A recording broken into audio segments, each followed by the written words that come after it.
Guillaume Legrand, bonjour, vous êtes le patron de Tote. Alors avant de commencer cette interview, je vous propose de réexpliquer en quelques mots à nos téléspectateurs en quoi ça consiste le transport maritime à propulsion vélique. Bonjour Anaïs, bonjour la Normandie. Le transport maritime à propulsion vélique, c'est le transport à la voile. C'est en fait se reposer sur une ressource qu'on savait historiquement quasi infinie, inépuisable, qui est devenue très prédictible et qui permet de façon très concrète, très immédiate et de façon complètement radicale de véritablement décarboner le transport maritime, alors que nulle part ailleurs on voit une réelle décarbonation de ce géant des transports.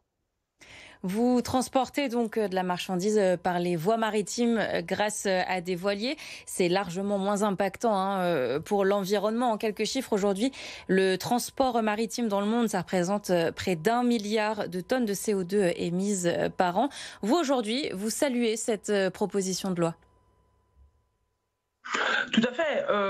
D'ailleurs, on tient à remercier la députée, l'ex-ministre Agnès Firmin-Lebaudot, qui est donc dépose ce texte, qui prend cette initiative-là. Je tiens également à noter, puisqu'on est ici en Normandie, que le deuxième co-signataire, c'est Jean-Paul Lecoq. Donc on le voit, c'est pas du tout du même bord politique. On est à gauche. Jean-Paul Lecoq, c'est le Parti communiste, comme Édouard Bénard d'ailleurs, qui est également du nos marins, ou évidemment Marie-Agnès Poussier-Winsbach de Fécamp. Nous faisons nos escales également, qui tout de suite et de façon très précoce nous soutiennent cette proposition de loi. Oui, c'est très concret pour notre activité et merci de m'avoir posé la question. Nous armons aujourd'hui les deux plus grands voiliers cargo au monde. Nous avons des marins français, nous avons des conditions d'exploitation qui étaient quand même basées sur différentes promesses ou déclarations qu'avaient pu faire les différents membres de l'exécutif ces 7 ou 8 dernières années. Le bilan est extrêmement pauvre, il est négatif en fait, de ce qu'on va dire de la Macronie. Donc beaucoup de paroles, beaucoup de déclarations et beaucoup de déceptions. On a largement été bafoué et souvent utilisé d'ailleurs politiquement.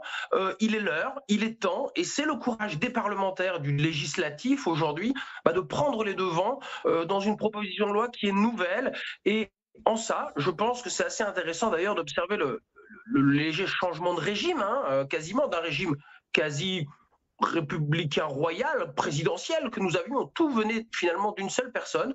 C'est l'Assemblée aujourd'hui qui est capable, et on le voit de façon transpartisane, donc on le voit, il y a du bleu, il y a du rouge, il y a du orange, il y a du vert, il y a du rose, et on est déjà aujourd'hui à près de 80 députés en à peine une semaine. Le dépôt a eu lieu là vers le 7 juin.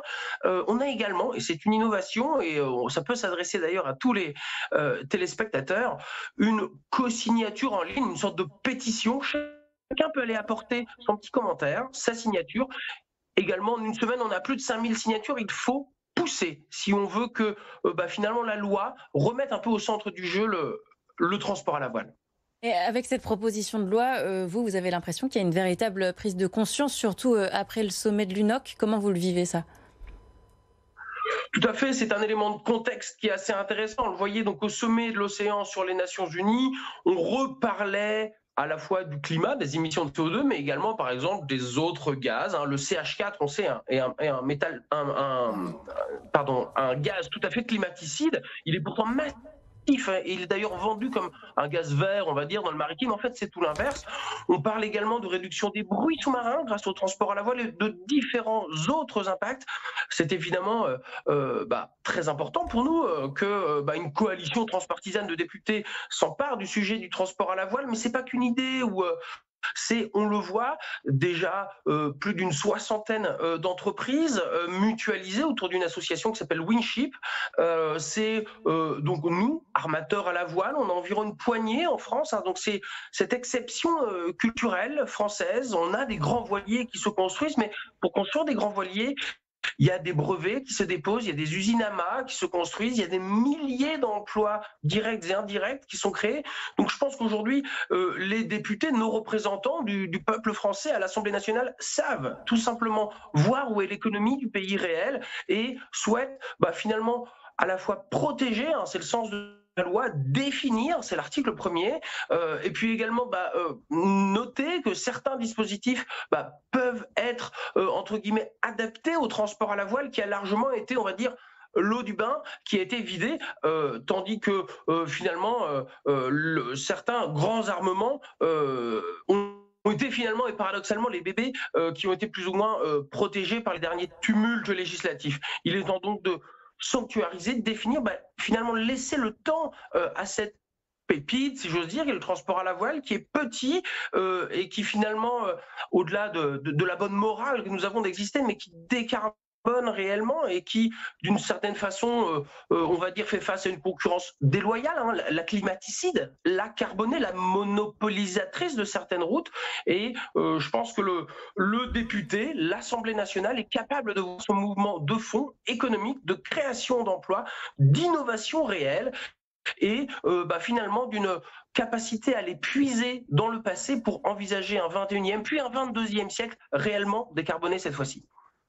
J'aimerais qu'on parle davantage de Tôtes. Vous, justement, des nouveaux voiliers, vous en avez en construction pour 2026-2027.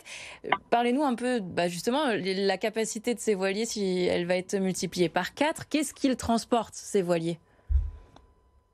Merci beaucoup Anaïs de s'intéresser à nous. Oui, et nos marins, nos clients vous remercient. Anemos, Artemis sont les 2 premiers de la flotte. Ce sont des sister ships, des navires jumeaux, exactement les mêmes. Certains d'entre vous les ont peut-être déjà vus où ils passent à l'image. Vous le voyez avec un beau pré très effilé sur l'avant, des navires qui peuvent remonter très bien au vent, des navires très puissants, hein, avec près de 3000 mètres carrés de toile, qui sont capables de traverser du Havre, Fécamp en l'occurrence, jusqu'à New York en environ 13 à 14 jours. Donc ce sont des navires qui proposent des services finalement réguliers, plus rapide que le porte-conteneur lui-même, en évitant les grandes congestions portuaires. À l'export sur les États-Unis, vous savez également que les choses ne sont pas faciles actuellement. Nous exportons notamment Martel, le meilleur cognac au monde, Moum, Perrier-Jouët, des vins français, mais également des confitures, des produits manufacturés, des farines par exemple, de blés anciens, des produits industriels également, ainsi qu'au retour, on est également avec ces navires-là sur les routes du café avec notre partenaire historique qui s'appelle Belco. Donc on va au Guatemala, on va en Colombie, on va à Cuba, on va à Haïti, on va au Brésil beaucoup, hein, et voilà, la Colombie et les Antilles, Martinique, Guadeloupe, hein, où nous venons de faire escale il y a une dizaine de jours, sont très importants pour notre développement sous les mers chaudes. Oui, 2 plus 6, le numéro 3 est attendu vers mars 2026, Anemos, Artemis commencent par un A et finissent par un S, ce sera donc Atlantis, puis Atlas, Archimedes et ainsi de suite, avec des livraisons qui ont lieu tous les 3 mois, ce qui fait que fin 2026, il y a déjà 5 navires en flotte pour, vers juillet 2027, accueillir le 8e navire, Athénaïs. Et donc, ce sont tous des sister ships, ce sont donc des navires qui permettent une reproduction du modèle et finalement un scale-up grâce à des navires très standardisés d'une certaine façon qui permettent à la fois aux clients, aux transporteurs, aux freight forwarders, aux manutentionnaires, mais finalement aux marins également de se former sur des navires qui seront tous les mêmes, très puissants à la voile. On émet moins de 2 grammes de CO2 par tonne par kilomètre, un porte-conteneur géant. Et pourtant, c'est ramené à la tonne, vous voyez son gigantisme, et à près de 30, donc on compare 2 à 30, oui, décarboné, on peut le faire, et c'est maintenant avec ces 8 navires chez Tout Transport à la voile. Merci beaucoup Guillaume Legrand d'avoir répondu à nos questions ce matin. Merci.